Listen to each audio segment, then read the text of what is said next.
Pawpaw Sammy and Ladybug here. I'm in the process of putting all my frames together for my knees. Both my nails went down. So what I'm doing is, I contact Call Harbor Freight. They said break it down, clean it, make sure it's good and clean. As of right now, there's no parts you can order for the trigger.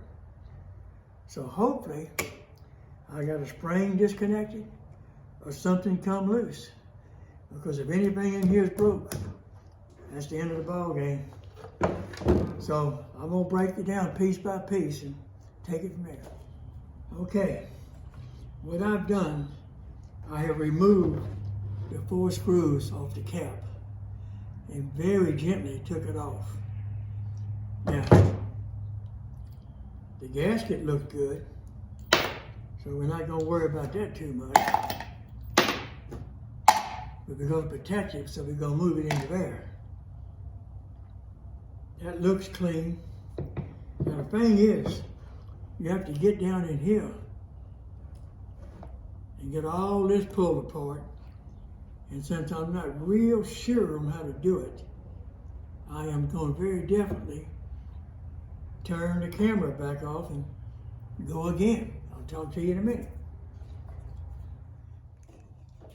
Okay, what I've done now, I have taken and released the spring, opened it up, took my scissors and pushed the plunger down to where I could get to it. And boy, this is going to have to be gentle because I do not want to scar this thing. All right, there it is.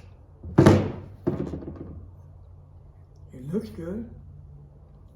The O-ring is clean and good. So we know that's basically not the problem. It looks clean down inside. All the O-rings look good. It's got to be the trigger. Got to be the trigger. So what I'm gonna do is clean all this up real good, put it back together, then go after the trigger. Quick follow up on my tools that quit working. Yesterday when I was trying to build my frames for my beehives, both of my guns went down. They quit working.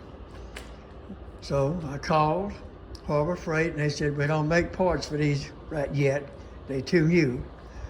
So I came back, and not being a mechanic, but it's kind of hard to show it, but they got 4 bolts, 1 there, 1 here, and 2 on this side. Okay. I removed those 4 bolts and took the head off. Now, there's, lucky for me, not being familiar, there's no springs in this head. It just slides right off. Nothing flies across the house. Okay. Anyway, inside the barrel, I showed this on the front. I pushed the plunger out. It looked clean to me, but using, not using machine oil, but using this to lubricate, because I don't have lubricators on my compressor, I think over a period of time, it kind of built up inside the barrel. And it was a little black, not dirt, it looked oily, but it was black, like used oil. So I took and wiped all that out, real nice, took my little spray, sprayed it on my napkins right there, and took my napkins and come back and wiped that barrel out real clean, and just slid the plunger back, put the 4 bolts back in it, and repeated the process, and both of them worked like a charm. I mean, they worked like a charm. Perfect, popping, and let me finish 10 of these in about 30 minutes.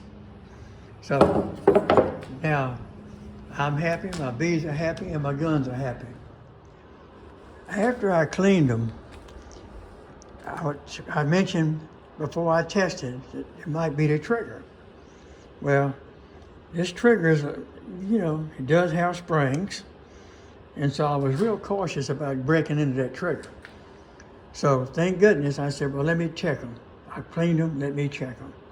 So I did not have to tear into the trigger. They worked good. When I tested them, they worked. And I said, oh, thank goodness. So the only thing you have to watch when you insert that plunger back in that drives the nails, it's flat with a groove in one side. Just a demonstration, show and tell. There's a flat piece of metal and it's got a groove in the middle. That groove is what hits your nail, the nails right here, and drives that nail. So that's the only thing you gotta watch, is turn that plunger flat side one way or the other and get the groove in the right angle. So pay attention to that and you shouldn't have any trouble.